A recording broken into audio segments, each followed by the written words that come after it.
Dr. Indira Rampersad has betrayed the people's trust. We cannot rely on her again. There are moments in national life when silence is betrayal. But worse still is when truth is bent, twisted, and sacrificed on the altar of political loyalty. Dr. Indira Rampersad, an academic, a voice once trusted for impartial analysis, has failed the people of Trinidad and Tobago. With one reckless claim, that the 120th Salaries Review Commission (SRC) report was never brought to Parliament, she didn't just get the facts wrong. She damaged public confidence in the very role she holds as a political analyst and educator. Let's be clear, the SRC report was laid in Parliament on November 15, 2024. The opposition UNC had every opportunity to object. They did not. They collected their raises. And now, as public anger boils over, Dr. Rampersad steps in, not to speak truth, but to provide cover for political manipulation.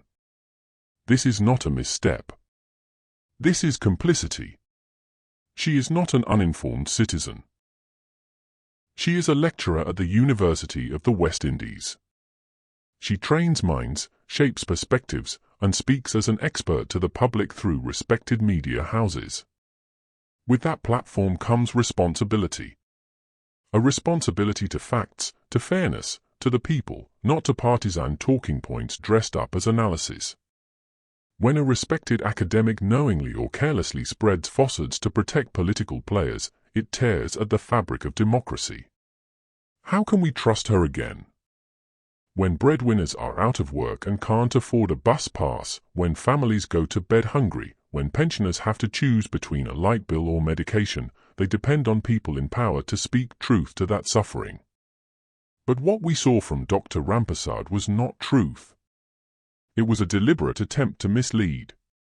And when challenged, she offered no correction, no apology. What kind of leadership is that? What message does this send to young people studying politics and governance? That truth is flexible.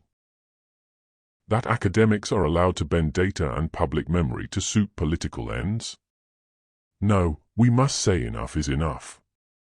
Dr. Rampersad has aligned herself with deception, and in doing so, she has lost the moral ground required to guide public discourse. She insulted our intelligence. She sided with elite comfort over working-class truth. She chose political theater over scholarly integrity. This country is tired. Tired of manipulation. Tired of betrayal from the very voices that claim to represent truth and justice. Dr. Rampersad had a duty to the people. She failed.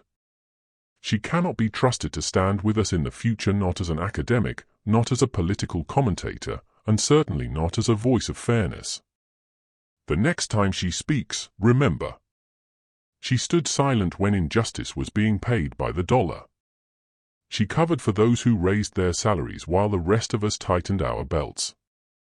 She looked at the people's suffering and chose spin. And that, Trinidad and Tobago, we must never forget.